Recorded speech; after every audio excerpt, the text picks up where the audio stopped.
Y le damos la bienvenida a nuestra invitada, Margarita Stolbizer. ¿Cómo estás, Margarita? Muy Gracias bien. por haber venido. No, gracias a ustedes por la invitación. Muchas y gracias. Feliz día. Muchas gracias igualmente. Sí, sí. Igualmente. Bueno, estábamos de lo más mareadas con el tema de las prepagas. Sí. Esto ya, digamos, vamos a hablar de la ley bases, de todo lo que fue la discusión en el recinto ayer y de lo que pasa al Senado, pero una primera reflexión del tema de las prepagas y de esta confusión que tenemos muchos clientes, voy Bueno, a decir. ver, primero esa es la palabra, la confusión que hay, pero una confusión que tiene un problema de fondo, que es la inflación. En este país todas nuestras vidas y nuestros problemas están atravesados por la inflación, una inflación que no se mide solo en el numerito rojo que sale todos los meses y nos dice cuánto es. Se mide en cuánto pierde el salario y la jubilación cuando uno va a hacer las compras y entonces o va a pagar la prepaga, digamos.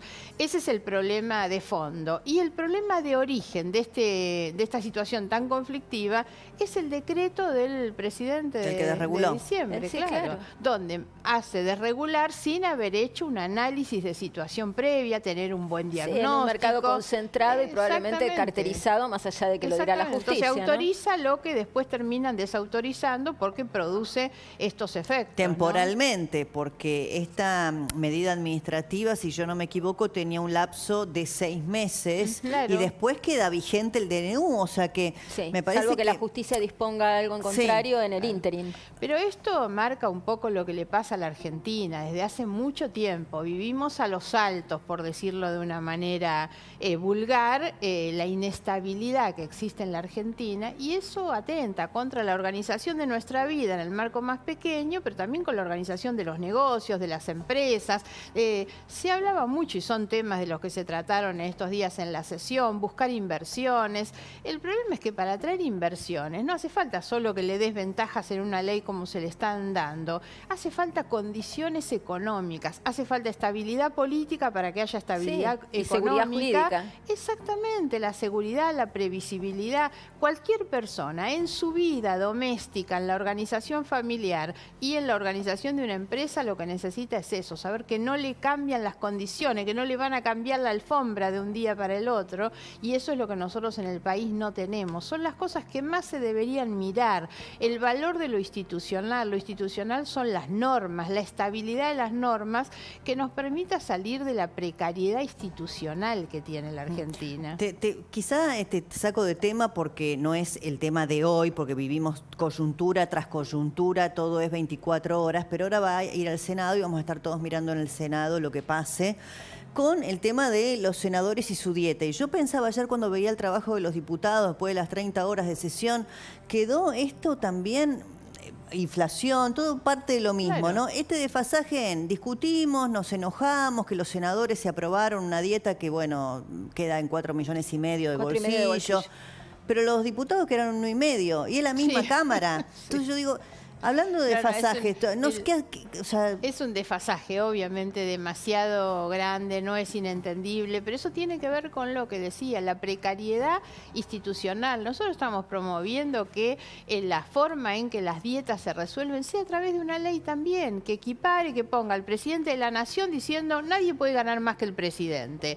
Y de ahí para abajo ordenar los 3 poderes del Estado con alguna racionalidad donde la actualización tenga esa misma racionalidad. y sin la discrecionalidad de la manito del legislador, porque eso le cae muy mal a la gente, eso es lo ¿no? que hay que quitar. Yo me aumento el sueldo, yo también me quiero aumentar el sueldo levantando la mano. Me parece que lo que generó, obvio, tanta reacción fue el abuso en ese sentido. Si levanto y levanto por un 300, bueno, si hubiera quedado, porque también el problema se originó en que en un el mes 30, atrás en el era el 30. 30 y se dejó sin efecto, cuando eso era más que normal, porque el aumento que había tenido, todos los costos que todos tenemos era ¿Y superior los diputados a qué van a eso. hacer? Y yo supongo que habrá que discutir y recomponer esto. Nosotros queremos, como dije, que esto sea una ley, que una ley que esté determine atado al todas las IPC escalas o a- salariales para todos Claro. y cuál es la forma y el momento en que eso debe aumentar. Con respecto a, vamos a la ley base, si te parece, Sí. a lo que salió ayer, hay algunas sorpresas. Han así definido la situación los analistas. Una tiene que ver con el fondo del tabaco, esta especie de cuestión a la medida de un determinado sector y sobre todo de un determinado empresario, y también una cosa como un tanto turbia en la votación, algunas ausencias, se fueron. Fue una cosa, ¿cómo lo viviste y cómo lo definís? A ver, te defino, a muchos no le ha gustado que yo dijera esto, pero así lo escribí. Creo que es una de las cosas más importantes que pasaron en la sesión, sobre todo. Primero porque eso vino a terminar con un estado de sospecha que se venía arrastrando desde hacía bastante tiempo, sospecha hasta denuncias que involucraban a algunos legisladores también, ¿no? Recordemos que el proyecto original del gobierno contenía el tema del impuesto al tabaco y después mágicamente eso se retiró cuando todos conocimos las presiones que existían de parte de una tabacalera que tiene casualmente demasiados amigos entre la política y una capacidad de lobby importante que le ha permitido no cumplir con las obligaciones que tenía durante muchos años. Por eso digo, amigos que transversalizan la política y los partidos. Avalado por la justicia. Claro, claro. Avalado por la justicia. Mágicamente había salido eso. Nosotros trabajamos durante las 30 horas que duró la sesión justamente para tratar de volver eso. Creo que el bloque nuestro, como lo intentamos hacer en muchos temas, que es esa cuestión de mediación que tenemos hasta por el espacio simbólico que representamos muy en el medio, y nosotros decimos, el nuestro es el espacio de la racionalidad, la sensatez y la decencia también. Bueno, es que ahí trabajaron juntos un sector del radicalismo, un sector de Unión por la Patria, para poder, porque fue medio en tercios, ¿viste? 60 y pico en contra, 70 y pico a favor. Yo reivindico para mi bloque, para el Hacemos Coalición Federal, el haber mediado en esos dos lugares. La diputada Natalia Sarapura de Jujuy es quien lo pone y lo hace con un argumento muy interesante que es la defensa de la economía regional. Claro, en ese caso hay un interés concreto. Desde esa perspectiva. Claro. No se mete con la sospecha, con nada, sino no hay explicación para que esto no lo tenga. Porque además coincidamos en otra cosa. El presidente nos viene repitiendo hace 4 meses que en la Argentina no hay plata, no hay plata, no hay plata. Y nos damos el lujo de mantener privilegios, prebendas y negocios para determinados sectores, pues después podemos hablar del tema Tierra del Fuego, que es otra de las cuestiones. Yo vi que estuvo Ricardo López Murphy en el programa anterior. Con Ricardo venimos trabajando el tema del juego. Yo he trabajado los temas que tienen que ver con la prevención, la ludopatía. Y no Ricardo viene con el tema del impuesto. Porque yo leí, no sé, es difícil hacer ese tipo de... Van a hacer cálculos respecto de qué pasaría si en el Senado efectivamente se retrotrae el tema del tabaco y esta tabacalera también paga la misma carga impositiva, eran 1.000 millones de pesos al año. Claro, es mucho. Digo, es dinero, ¿no? Estamos hablando por eso, en un momento en el que la Argentina no se puede dar el lujo de que en realidad no estemos percibiendo eso cuando, insisto, atrás de eso hay negocios particulares de algunos amigos. Y ayer la votación también fue bastante clara en este sentido. Quedaron expuestos. Nos juntamos, ganamos una votación que casi ni nosotros pensábamos que íbamos a ganar, donde había 20 y pico de votos del radicalismo, 20 y pico de votos, 22, que son los nuestros, nuestro bloque completo, 20 y pico de votos de Unión por la Patria, y los sectores de los extremos, y lo digo, lo marco también porque en términos políticos son los que lamentablemente impiden que la Argentina pueda progresar en otras cosas. El ultra-kirchnerismo por un lado, la Libertad Avanza y el PRO por el otro, negándose caprichosamente a acompañar esto. Bueno, hay que ver qué pasa en el Senado, y si en el Senado pasa, quedará el veto presidencial. Hablando del presidente, ahora te pedimos opinión de dos cuestiones. Una del posteo del presidente Milei, que después de la aprobación de la ley, bueno, a diferencia de posteos previos, más agraviantes, acá tendió un puente, felicitó, celebró la aprobación de la ley y recién hizo declaraciones periodísticas también, hablando con Luis Majul, Trebuch y Gasulla, respecto de lo que pasaba en el Congreso ayer. Si nosotros tomamos lo que salió ayer, es 5 veces la reforma del Estado de Menem. ¿Cómo? Antes de esto fue la reforma más importante de la historia de Argentina. 5 veces. Y a todo eso le tenés que sumar el DNU. Con lo cual, cuando vos sacás la cuenta, nosotros en 4 meses estamos habiendo metido más de 700 reformas estructurales. Yo le diría al presidente que espere, que falta el Senado. Sí, claro. Que, en todo esto, en bases, en paquete fiscal. De calma, ¿no? Calma. Diría lo mismo. Primero, estar en los 4 meses y que el presidente no tenga aprobada ni una sola ley no habla muy bien de este gobierno o de su capacidad de armar acuerdos. Aun cuando yo siempre rescato la buena voluntad que en esta etapa pusieron muchos de los funcionarios que son los que sostuvieron todo esto en la relación con el Congreso. Guillermo Francos y quién más. Claro. Estuvo el jefe de gabinete, los ministros, los funcionarios de la jefatura de gabinete. Yo creo que cambiaron dos estrategias, que es lo que nos llevó a nosotros a una discusión distinta. Una era pasar de la estrategia de confrontación-insulto a una estrategia de conversación, de escucha, cambiaron cosas, aceptaron, y la otra estrategia que cambiaron, para mí muy importante, es el contenido. Salimos de ese mamotreto imposible de votar que teníamos en febrero, que incluía las reformas a los códigos civil, penal, las leyes de represión, los recortes a todas las áreas de la cultura, cine, teatro, música, bibliotecas populares, una cosa horrenda, los recortes a las leyes de protección del ambiente. La verdad es que esa ley bueno, en eso febrero fue por la era delegación de facultades, que ustedes ayer, cuando, digamos, al presidente se le da la delegación de facultades en materia administrativa, económica, energética y financiera, el último punto era el de reorganización o disolución de organismos de la administración central, y salvaron a por lo menos 15 organismos a instancias de algunos. Esa es la discusión que pasa desde febrero a ahora. Yo sigo pensando que son excesivas las facultades.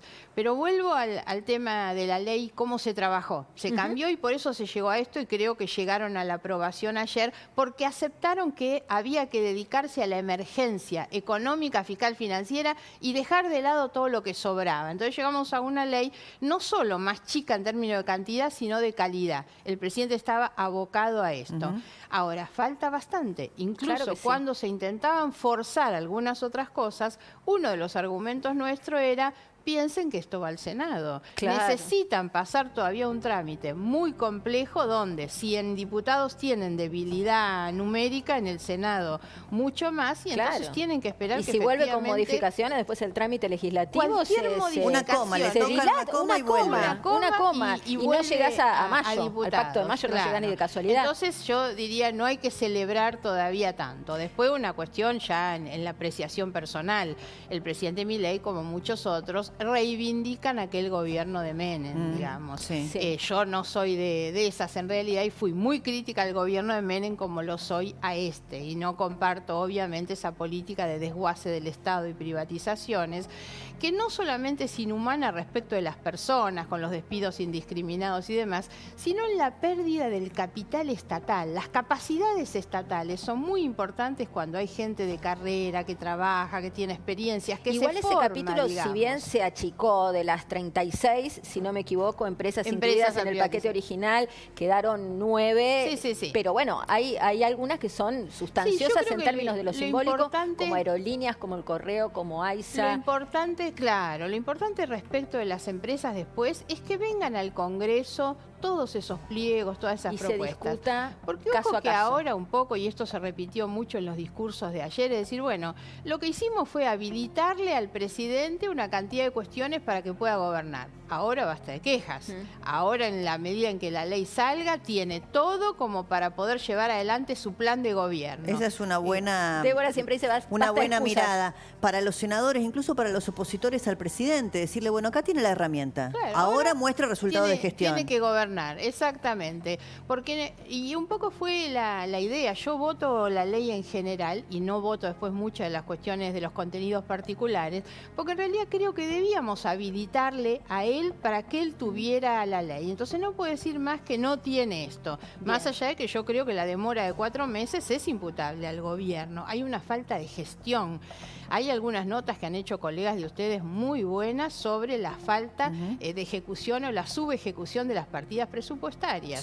No están gestionando, ¿no? Ahora Entonces, nos metemos ahí, pero si te parece vamos a otro tema. Hablabas del Senado y de que seguramente, bueno, será bastante más compleja la discusión o más ajustada la votación. Y hay otro tema que no tiene que ver con ley bases, que son los pliegos de los candidatos a cubrir las vacantes de la Corte Suprema. Habló el presidente del tema lijo. Si te parece, lo escuchamos y nos encantaría tener tu opinión.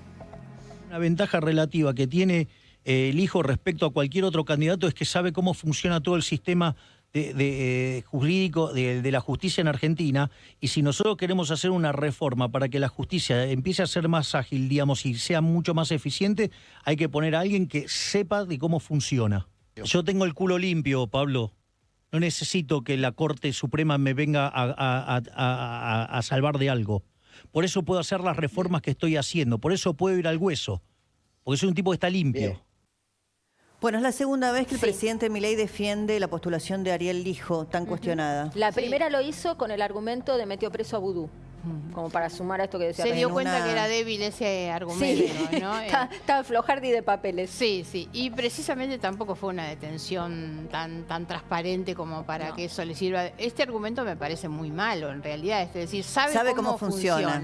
Bueno, debe haber Faltó que diga muchísimos. los sótanos de la democracia. Conoce- Debe Conoce haber la tranza. muchísimos que saben cómo funciona. A ver, yo tengo un cuestionamiento a las designaciones que se hicieron en 3 líneas, digamos.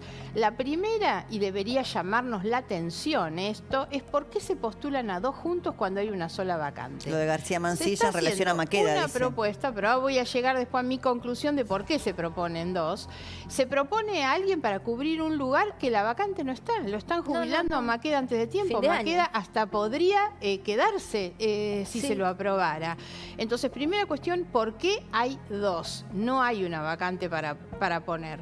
La segunda cuestión, por supuesto, es que yo creo que ahí hace falta una mujer. La Argentina tiene mujeres académicas y juristas de primerísimo nivel y no hay duda que en un tribunal de justicia, el más importante tribunal de justicia, hace falta una mirada diferente que aporte sin ninguna duda, porque la pérdida de Carmen Argibay primero y de la Hayton de doctora Nolasco. Hayton de Nolasco después ha sido muy grande para esa mirada de la Corte que debe integrar una perspectiva de género que no tienen Ahora, solamente ¿te puedo los sumar jueces. algo, Margarita? Perdón Sí. la disrupción. Te tomo el punto de la perspectiva de género, pero aún dejándolo de lado, porque a mí los argumentos de cupo femenino no son los que más me gustan. Un juez de Comodoro Pi, Claro, un bueno. juez con este hermano, con estos antecedentes. Bueno, ahí voy a la tercera cuestión. Les dije que eran 3. Ah, La perfecto. tercera tiene que ver justamente con la calidad de los postulados, digamos, de los candidatos. Yo tengo una idea de la justicia, es la idea que construí desde que estudié Derecho en realidad, y creo que el magistrado de la Corte, en general lo pienso de los jueces, de todos, pero mucho más de los que están en la Corte, tienen que ser gente tan intachable, tan impoluta, y que cuente además con un reconocimiento muy horizontal, muy transversal, sobre todo de lo que son los cuerpos académicos y jurídicos, que no lo tiene de ninguna manera el juez Lijo, sobre el que pesan muchísimas sospechas de comportamientos y negocios. En la última nota de Hugo Alconada Monte Sí, esta semana tremenda. es Muy lapidaria, reveladora. como Muy lo viene reveladora. siendo Carlos Pañi y demás. La verdad es que está muy lejos de ser, y ni siquiera si uno diera crédito total a lo que se dice, solamente el hecho de las sospechas, las cuestiones, los comportamientos, el hermano y demás, son más que elementos suficientes para que no reúna esa condición de intachable impoluto que debe tener un juez de la Corte. Ahora voy entonces a mi conclusión. ¿Por qué razón proponen a 2? Porque hoy entendamos, la única posibilidad de que el hijo sea aprobado en el Senado es en un acuerdo con Cristina Kirchner. Es la única posibilidad. Y entonces el interés ya no es la cola del presidente. El interés del hijo como garantía de impunidad en la Corte viene por otro lado. No hay razón para que estén proponiendo 2. No hay razón, solamente que diga va uno y va el otro y así negocian los votos. Porque tampoco sabe el presidente mejor que nadie, no tiene los votos en el Senado. Bueno, La son los 2 única tercios, forma de claro. tenerlos es si Cristina Kirchner se los da. Bueno, vos viste que el kirchnerismo en el Senado dijo, bueno, no, acá hasta que no llegue el pliego no nos vamos a expedir. Claro, no bueno, es que hizo a un mí me llama rechazo de la plano. atención demasiados silencios en este punto. Por eso es que me huele a que esa postulación en doble vía tiene más que ver con un negocio político que hace mucho peor, digamos, todo el procedimiento. Igual hay algo tan o más profundo que la designación de las 2 vacantes, una que todavía, como vos decís, Margarita, no se produce en la Corte, que son los pliegos de por lo menos 60 magistrados para cubrir vacantes en el Claro, Poder Judicial, claro. que van a ir al Senado, que también requieren los 2 tercios. La información que yo tengo es que el ministro Cunio Libarona ya hizo las ternas ya se las elevó el presidente Milei, esas ternas ya tienen un encabezado y eso va al Senado prontamente. Entonces acá puede haber una negociación un poco más amplia, te diría, Exactamente. en el plano de lo que es el manejo de la justicia, Sí, mucho sí, más sí. amplia que los jueces de la Corte. Y si hay algo que requiere un funcionamiento transparente a ultranza, es el funcionamiento del Poder Judicial. Cuando hablamos de las condiciones, decíamos recién, de estabilidad, de previsibilidad que necesita un país para que el mundo nos mire de otra manera, el funcionamiento de una justicia independiente es un requisito sine qua non para eso. No nos va a mirar nunca seriamente un país en la medida en que tengamos estos problemas que tenemos desde hace muchos años en el funcionamiento de la justicia. Margarita, gracias por haber venido. Gracias a Supongo ustedes. que habrán dormido unas horas. Sí, después de las 30 horas nos vino tan bien Sí. el sueñito de anoche, salimos corriendo todo rápido para poder ir a dormir un poco. Bueno, ¿tu así hijo que- bien? Sí, sí. Tu todo- hijo el deportista, sé que Claro, tenés dos. sí, pero- sí. Tengo otros, así Sí, que por como eso, te por pasa, eso. a Sí, vos viste que a siempre veces hablamos uno- de los hijos sí. también, así que bueno, Bueno. gracias y que terminen bien el día. Gracias, muchas gracias. Bueno, vamos a viajar un poquito por el mundo, pero para hablar de un tema que es bien preocupante. Después de la masiva vacunación por el tema del COVID, empezaron a aparecer muchas controversias en relación con eventuales efectos adversos de las